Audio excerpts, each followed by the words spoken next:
Ms. Johnson and Mr. Rice are on Judge Lauren's paternity court to determine whether Mr. Rice is the biological father to Ms. Johnson's 6-month-old son, or the result would come up negative. Another rabbit hole is about to be dug, but let's see how it goes. Ms. Johnson, you have summoned the defendant to court today to prove that he fathered your 6-month-old son, Jeremiah. Yes, Your Honor. You are furious that he never met your baby and plan to prove paternity today. Is that correct? Yes, Your Honor. According to Ms. Johnson, she's 100% certain Mr. Rice fathered her son and wants him to step up to being a good father to his son. On the other hand, Mr. Rice says he's not owning up to birthing Jeremiah because he's also certain he didn't father him. And to make matters worse, he knows who did. That's ridiculous, but Mr. Rice knows better. All right, so Ms. Johnson, Mr. Rice has never met your son? No, ma'am. Since he was born, he wasn't at the hospital or nothing like that. He hasn't been there since I was 2 months pregnant, actually. Mr. Rice, you haven't seen the baby not once? You haven't come to see the baby once? No, Your Honor. Mr. Rice being completely absent during pregnancy and even after childbirth may not be fair, but that man says he's not going to check up on a baby that he believes isn't his. Still not cool, but that man believes what he believes. Now we need to know how all of these came to be. Tell me what happened. How did this relationship start? Take me back.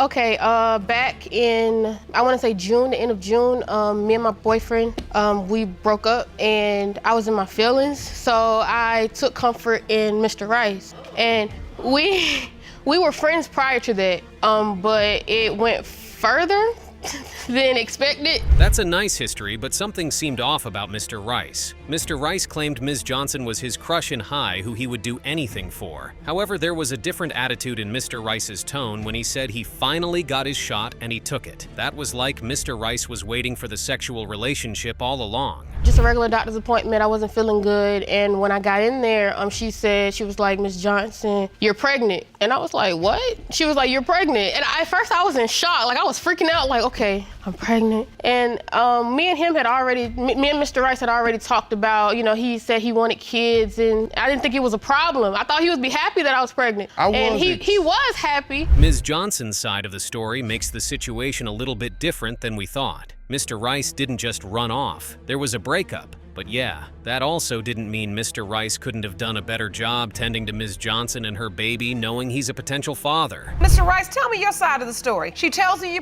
she's pregnant and you say you're happy at first? Yes, I was excited about it until she decided to tell me it could be her ex's baby or it could be my baby. So tell me the story. Tell me exactly what happened. She comes to you. How does she tell you that she's pregnant? First of all, I had left my phone in my brother's car. I was at school. Okay. And he came and told me about it. And then I got on the phone with her and she told me. So how did he tell you it was on your phone? She was calling my phone. Oh, she was calling. I messaged his friend. Again, Mr. Rice doesn't seem like the bad person in the case just yet. Any woman who tells a man there may be another father, that's an automatic weapon to be used against her in the near future. And here we are. Well, we go on, I go to about one doctor's appointment with her. And after that, she tells me she has an STD. I say, okay. So I go to the doctor, I get checked, I take the medicine. But the doctor calls me the next day and tells me, sir, you don't have an STD at all. That doesn't make sense to me at all, Your Honor. An STD, followed by that type of line, if not cheating? Ms. Johnson keeps setting herself up, and it doesn't look good for her anymore. Mr. Johnson still doesn't look like he's the problem here. That means she was cheating already. I haven't cheated on him. I haven't been with anybody else but Mr. Rice. But it doesn't make sense, because right after we broke up, maybe a week or two later, she was right back with her ex. But he knew that. He knew that I wanted to be with my ex. He knew, because I told him, I don't have feelings for you like that. I mean, I care about you, but I don't love, I'm not in love with you.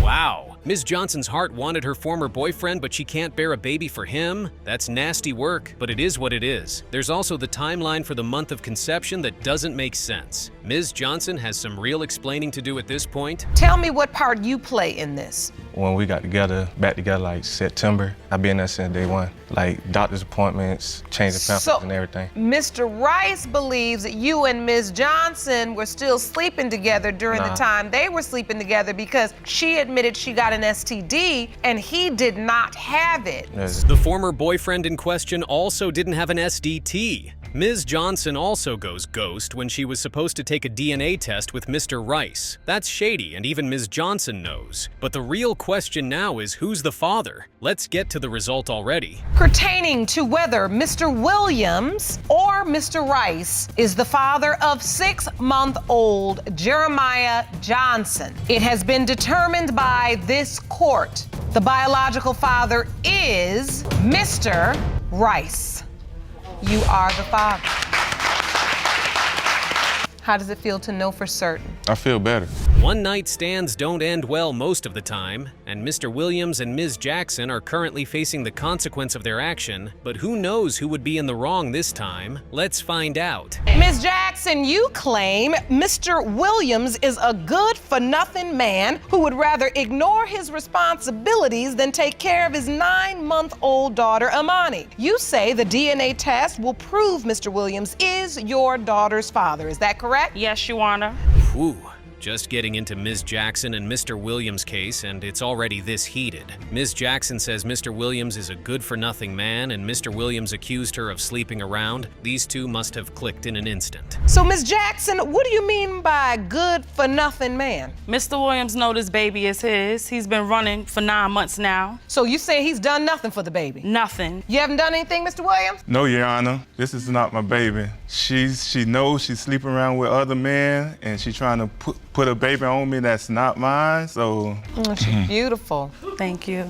That beautiful baby doesn't deserve her mother and potential father fighting in paternity court. However, her potential father and her mother don't think so. Mr. Williams has been missing in the baby's life since before and after she was conceived, while Ms. Jackson doesn't think that's right. Well, me and Mr. Williams have been talking on social media on and off for about 2 years now, up until May 28th of 2016. What happened on May 28th of 2016? Well, that was Memorial Day weekend, Your Honor. I had been drinking, and so was Mr. Williams. He contacted me on Facebook, asked me what I was doing. I told him I was just chilling. He asked me, could he come through? That's a lie, Your Honor. She contacted me. We don't know who contacted whom, but okay. But saying just chilling and inviting a social media friend over and having sex is diabolical. Yeah. Some people hit it off just like that, but Ms. Jackson and Mr. Williams seem to be regretting that right now as they look like they currently hate each other's guts. Well, this was nice. Let's go out on a date, maybe? No, At Your some Honor. point? No. No, Your Honor. What happened after that? I was due for my cycle to come, and it didn't come. I have a tracker on my phone, which lets me know when my cycle is due. And so I reached out to Mr. Williams on Facebook to let him know that it was late. So he brushed me off and said he was gonna call me back, never called back. So you hadn't talked to him since the car? Yes. Ms. Jackson and Mr. Williams never had each other's contacts? A Facebook link-up? Okay. Getting pregnant on the first link and the one-time relationship never moving forward must have had Mr. Williams thinking there was foul play, but let's see. Saying that her cycle didn't come on, things in that nature. But So you had sex with her without protection, right? everybody else did too, right? Everybody else like who? Who was everybody else? Well, who was is everybody else? I want to know, like Miss Jackson, who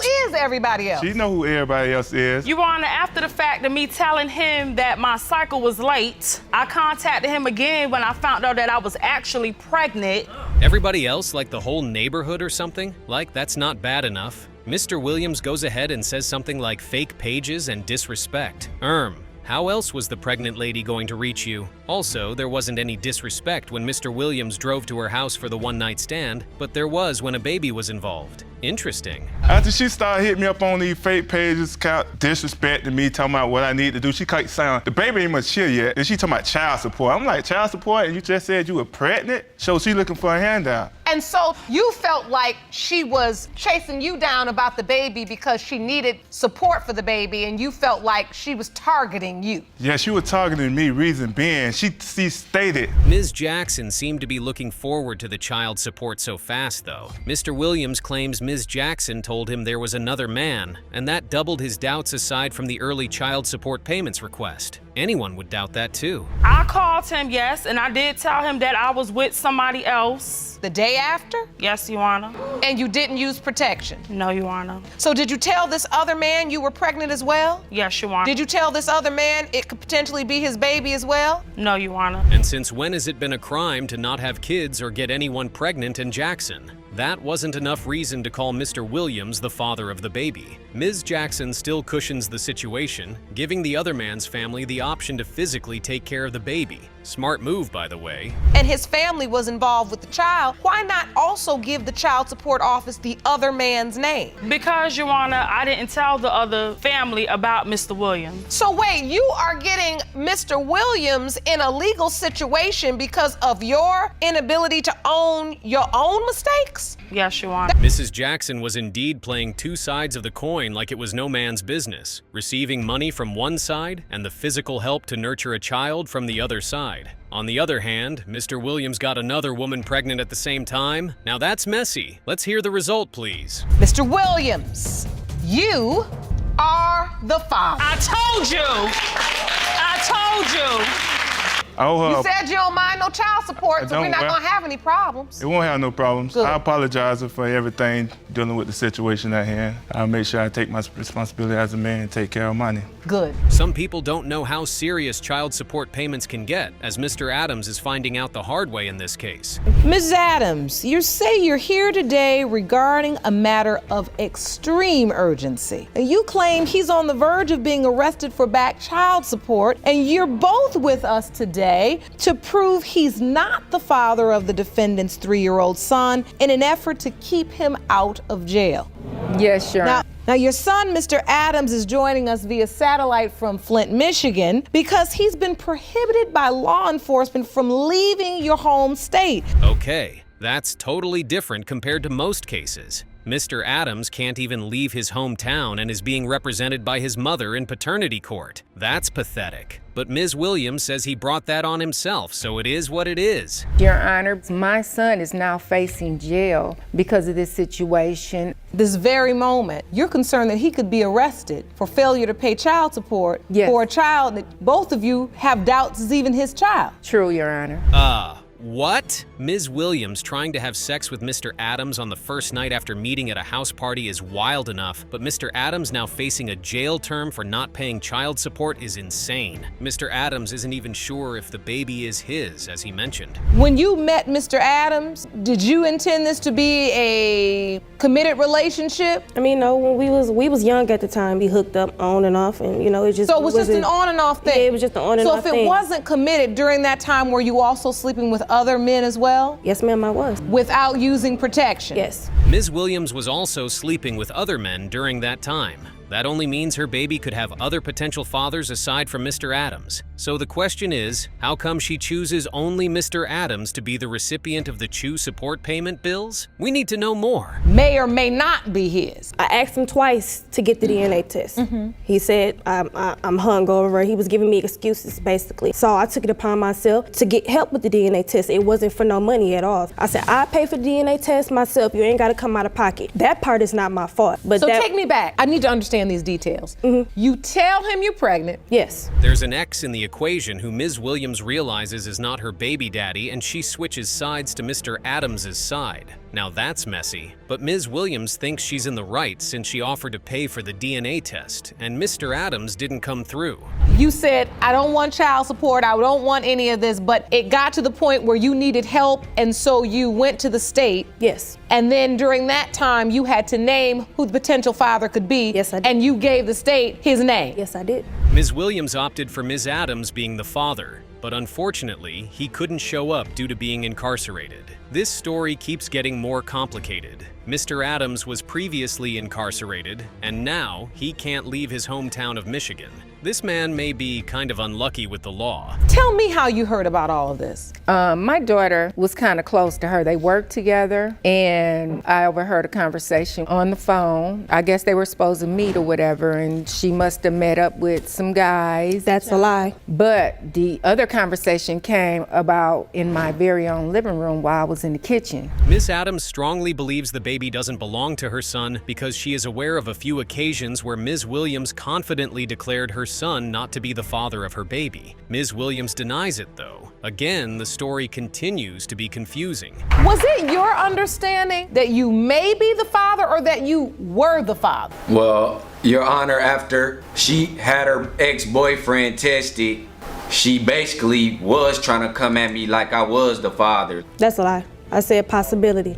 She said it was a strong possibility. Just like his mother, Mr. Adams doesn't believe he is the biological father of the baby he's currently serving punishment for defaulting child support payments on. Mr. Adams already ruled out being the baby's father since Ms. Williams told him it could be for her ex. That's fair and valid, but unfortunately for him, he was named as the father in the record. Mr. Adams, Ms. Williams is claiming that she asked you to take a DNA test. Yes, that's correct, Your Honor, she did. Why didn't you take it? His excuse was he had a hangover, he couldn't get up, he was just basically being lazy. No, my son was in jail. My son was in jail. No, this was before he had got locked up. I asked him twice. He was in jail. Why didn't you take the test, I Mr. had the Adams? paper sent to jail to have the DNA testing. Being hungover isn't really an excuse to bail on DNA testing when you know you could be risking your freedom, Mr. Adams. Even though Mr. Adams said he was available on other days Mr. Williams wasn't, he's the only one who can't leave Michigan now, so maybe he should have stood up to avoid this mess. But let's know if Mr. Adams will be going to jail or not. That Mr. Adams is not the father. Take me off child support, baby. Mr. Adams, you done come to the wrong courtroom clowning. This is not a joke. It's nothing to dance about. It's nothing to laugh about. Your future was on the line. Growing up to know someone as one's father and suddenly getting the shock of one's life may be quite traumatic for anyone. However, Ms. Craig is in paternity court to get to the bottom of this exact kind of situation. Ms. Craig, you say that today is your last hope in discovering your true identity. Now, you state that one question continually haunts you. Is the man you've been calling dad for most of your life really your biological father? Yes, Your Honor. Mrs. Craig's mother admitted to sleeping with different men, but in the same breath, also admitted that Mr. Thompson is her daughter's biological father. However, Mr. Thompson used to believe the same thing, but not anymore, because he now doubts the paternity of Ms. Craig. Why is today your last hope? Because I struggle with my identity, first and foremost. I've been going through too much, in and out of foster homes, back and forth. When I was about 5, there was a man in my life, and he was said to be my father. I can remember calling him daddy, daddy, and my auntie like, don't call him daddy anymore. Being in and out of foster homes throughout childhood and still having to deal with daddy issues must have its effects on Ms. Craig. Ms. Craig has also been introduced to different men as her father. No one would blame her for wanting to know who her real daddy is. Who's this man she thought was her father? That was the current boyfriend, and he knew he wasn't the father. So you didn't tell her, No. this is your father? No. Because in your mind, Mr. Thompson was her biological father? Yeah. Okay, so go ahead. Ms. Craig said she just walked up to Mr. Thompson calling him baby daddy? That sounds unreal. But it seems like it happened for real, hearing her tell the judge what she means and how Mr. Thompson isn't countering her. Okay, so you remember this day? No, I do not. So how did you find out that I remember Chanel... I remember seeing Chanel when Chanel was a baby. She was a small little baby. She was 1, but I came out of prison. She was a little baby, and I came by her grandmama's house. Her mother wasn't there, and I seen Chanel. When you looked at her, did you believe this is my child? No. Oh. Mr. Thompson seemingly didn't counter Ms. Craig because he can't even recall the day he's talking about. Okay, Mr. Thompson's side of the story is completely different, and now things are starting to get messy. Yes, You but did? he wasn't around that long. He came back when I was about to turn 17, 2 months before my birthday.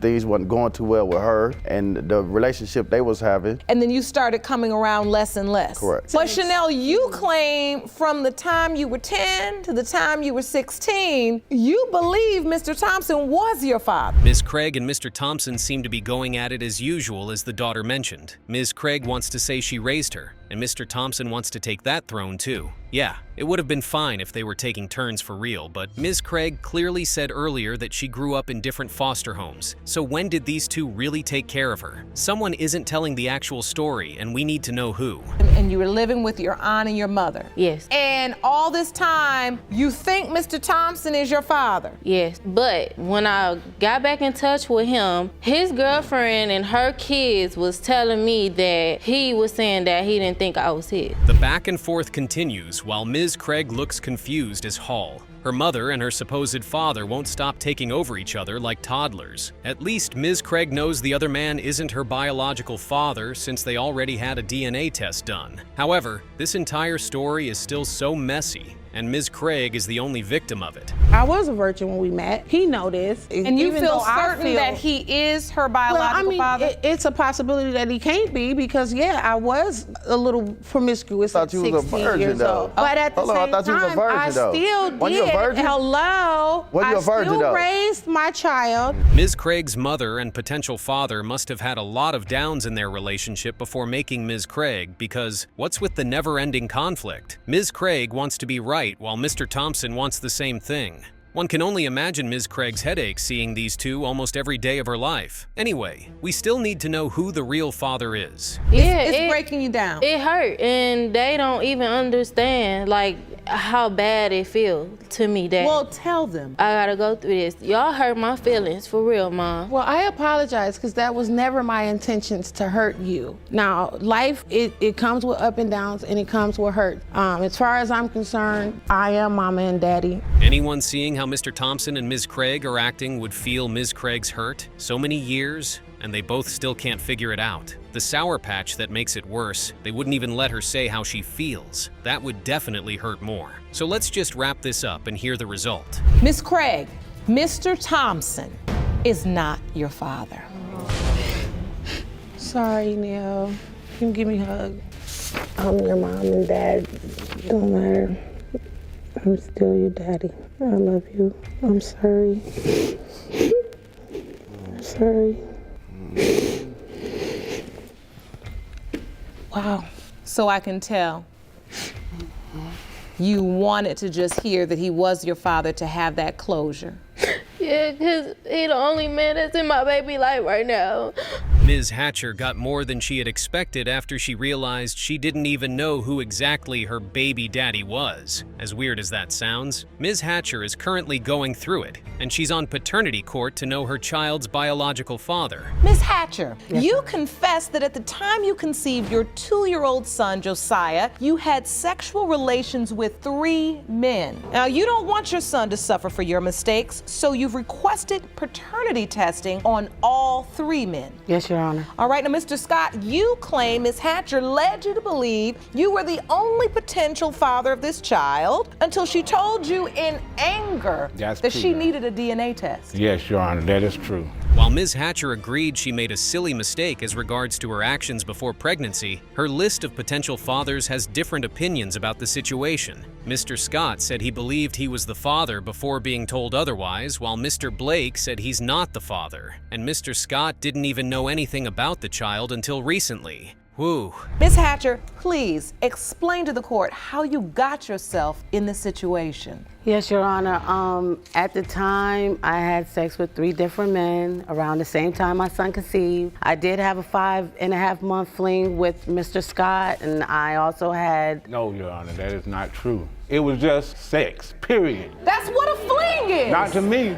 Not to me. Ms. Hatcher really put in the work around the window of conception of her child. 3 men at the same time may not seem bad to some people, but there's a child in the mix. And that, in fact, is a problem because the child's father needs to be identified.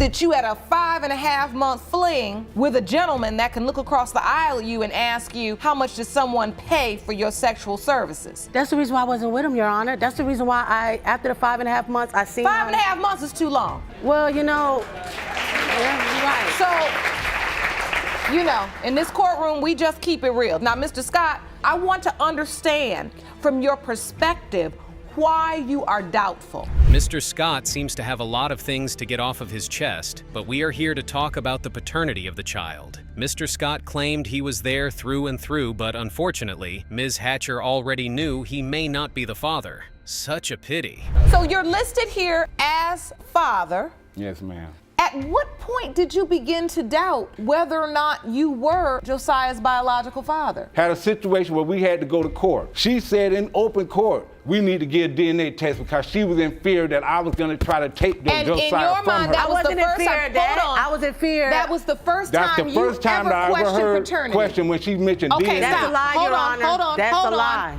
Mentioning in open court that a DNA test was needed to avoid any situation is definitely grounds for doubt. However, Mr. Scott had hesitated to accept the baby after his birth, according to Ms. Hatcher. It's a dicey situation, but we still need to hear from the other men involved. Did you sleep with Miss Hatcher on the 26th of December? That's the day after Christmas. You should remember that. We got a hotel room that night. Possibility it could be mine. If it's mine, I don't have a problem taking care of mine. Was it protected sex on that day? We had a little alcohol, but I think so, Your Honor. Mr. Blake seems to be as confident as ever about the situation. Mr. Blake doesn't have any problem taking care of the child if he turns out to be his own. Also, Mr. Blake has his doubts since he remembered their session wasn't twice, but Ms. Hatcher remembers differently. Now, you say you have reason to believe that Mr. Blake is the child's father. Could be. He could be a possibility because the way my son is built, the way he's growing up. How many people you got to test before you find out? Okay, well, As many as it takes in this courtroom.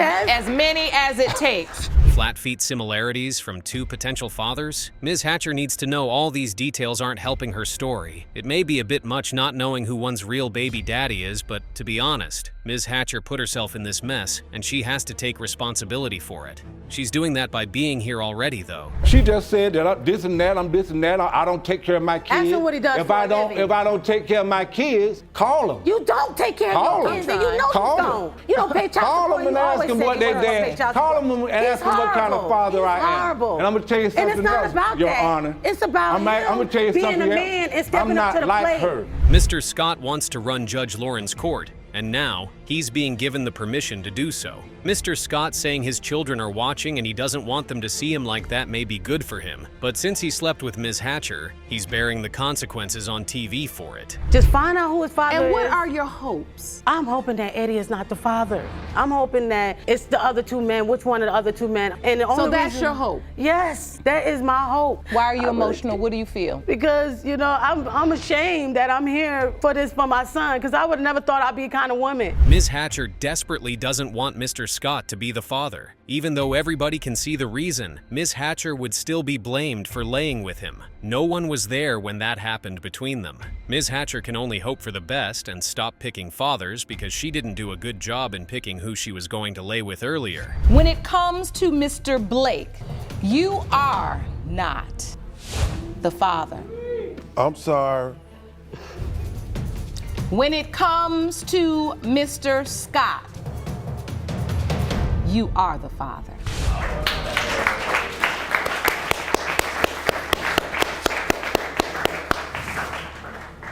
Nobody likes their father or their supposed family members treating them like an outcast, so Ms. Jones is in paternity court to know if Mr. Jones' family indeed has the right to treat her like an outcast since she's not a part of them, or if they have been pushing one of their family members away. Ms. Jones, you say that growing up, you felt unwanted by the defendant, Jerome Jones, and his family. Yes, Your Honor. Then 4 months ago, you learned that he and another man could possibly be your father. Yes, Your Honor. Ms. Jones has always known Mr. Jones as her biological father, but Mr. Jones counters Ms. Jones saying he is not her biological father, and he even has the proof to support his claim. That's a slippery slope, but we will go slowly. Ms. Jones, I need to start at the beginning. So what was it like growing up around Mr. Jones and his family? Your Honor, I felt unwanted and lonely and invisible. Wow. Take me there. What was it like for you as a little girl? He was in and out my life. I barely saw him. But you knew him to be your father?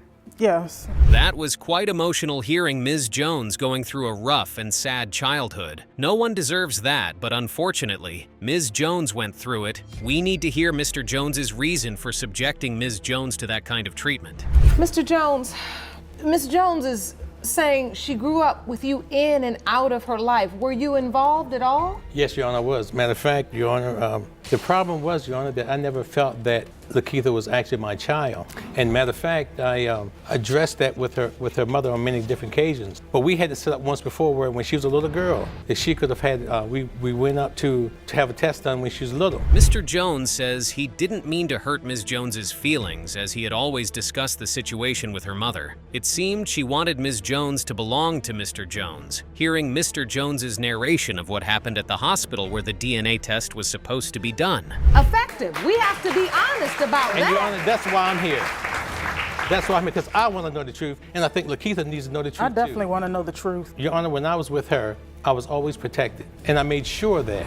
But we all know even birth control is not 100%. And then when she says it must have burst my protection, which I knew it did not. Mr. Jones still goes on to defend himself, saying the pregnancy definitely couldn't be his because he always used protection anytime he met up with Ms. Jones' mother. However, Ms. Jones was told Mr. Jones didn't use any protection, and that was when she was conceived. Mr. Jones' mother also cuts in to clarify Mr. Jones really didn't use protection. Miss Brittingham, please step up. Yes, ma'am. Now, you're Lakeitha's mom, Yes. Miss Jones, and you were in a relationship with Mr. Jones. Yes. You found out you were pregnant. Yes. And he can stand here, and I mean, he's serious. He's like, I am 100% positive I'm not her dad. You told him? Exactly. What happened? How did this come to be that a man can deny a beautiful young woman, make her feel lonely, invisible was the word she used? Mr. Jones doesn't agree with the part that he didn't use protection as opposed to Ms. Brittingham's claim. The story gets unusual, hearing Mr. Jones in on the birth certificate and has been paying child support for years, even though he doesn't believe he's the biological father of Miss Jones. You were still in a relationship with Mr. Jones? Yes. No, Your Honor, that's not correct. That is not correct. So at the point that you find out you're pregnant and